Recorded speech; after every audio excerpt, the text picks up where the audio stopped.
রাজ্যে পালাবদলের পর সরকারি প্রথম বাজেট ঘোষণা করলেন। সেই বাজেটে সরকারি স্থায়ী ও অস্থায়ী কর্মীরা কম বেশি করে উপকৃত হয়েছে, কিন্তু স্বাস্থ্য দপ্তরের অস্থায়ী কর্মীদেরকে সম্পূর্ণভাবে বঞ্চিত করা হয়েছে বলে মনে করছেন তারা।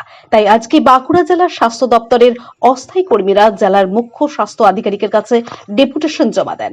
জেলার সমস্ত এএনএমরা আজকে জেলার মুখ্য স্বাস্থ্য আধিকারিকের দপ্তরের সামনে জমায়েত হন এবং তারা আরো দাবি করেন যে আজ প্রায় 15 থেকে 20 বছর তারা কাজ করে আসছেন, কিন্তু তাদের মাসিক বেতন সেভাবে বৃদ্ধি হয়নি। আগে সরকার ও তাদের জন্য কোনো কিছু করেননি।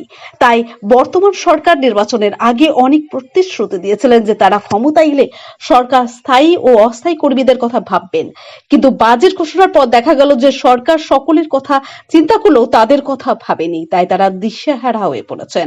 কোনো রাস্তা খুঁজে না পেয়ে তাদের দাবি মুখ্য স্বাস্থ্য আধিকারিকের কাছে জানালেন। বাঁকুড়া এক্সপ্রেস টিভির মুখোমুখি হয়ে কি প্রতিক্রিয়া দিলেন তারা, শুনুন তাদের সেই মূল্যবান প্রতিবেদন। সবাই উপস্থিত হয়েছি। এখানে আমাদের একটাই দাবি, স্থায়ীকরণ এবং সমকাজে সমবেতন। এই নিয়েই আমরা এখানে মূলত উপস্থিত হয়েছি। আমাদের বর্তমান সরকারের কাছে আমাদের আবেদন বলতে পারেন, কোনো আমাদের এখানে কোনো আন্দোলন বা বিরোধিতা এসব নয়। আমরা তাদের কাছে আবেদন স্বরূপেই এইভাবে আমরা উপস্থিত হয়েছি। এখানে তার বিরোধিতা করতে আসিনি। আমরা তাকে নিজেদের যে ক্ষোভ, নিজেদের যে মনের অবস্থা সেটা জানাতেই এখানে আমরা এত এনএচএম এর তরফ থেকে সমস্ত রকমের ক্যাডাররা এখানে উপস্থিত হয়েছি। তার মধ্যে আমাদের এখানে আছে DPC, DPM, DM, DSM, DPC, ASHA, accountant manager, NHM, quality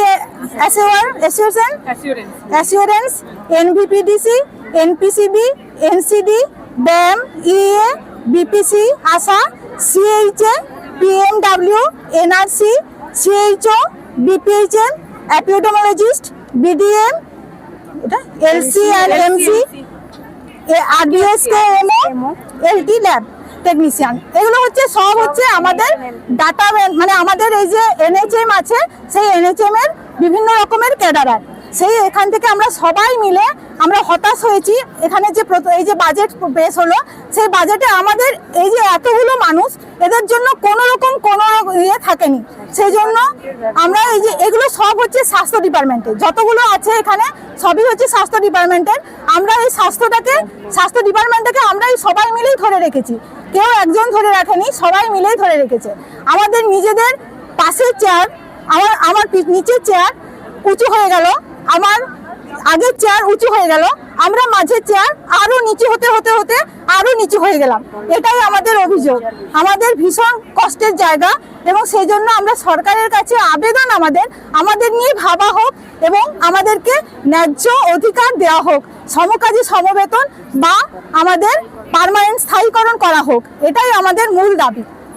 তার মানে আপনারাই বলতে চাইছেন যে বর্তমান যে বাজেট পেশ করেছে সেইখানে কি কোথাও আপনাদের বঞ্চিত করা হয়েছে? হ্যাঁ, আমাদের সেখানে বঞ্চিত করা হয়েছে। আমাদের সেখানে কোনো রকম এই যে এতগুলি আমি নাম উল্লেখ করলাম, এতগুলি ডেজিগনেশন বললাম, এই ডেজিগনেশনের কারো কোনো রকম কোনো কিছু হয়নি। আমাদের কোনো মানে সবাইকার জন্য আমরা সবাই আশা করেছিলাম, আমরা অনেক আগের থেকে সরকারের কাছ থেকে শুনছিলাম যে কি বলে আমাদের জন্য ভাবা হয়েছে, এনএচএম এর ক্যাডারদের জন্য ভালো, মানে একটা ভালো খবর আছে, ভালো খবর আছে।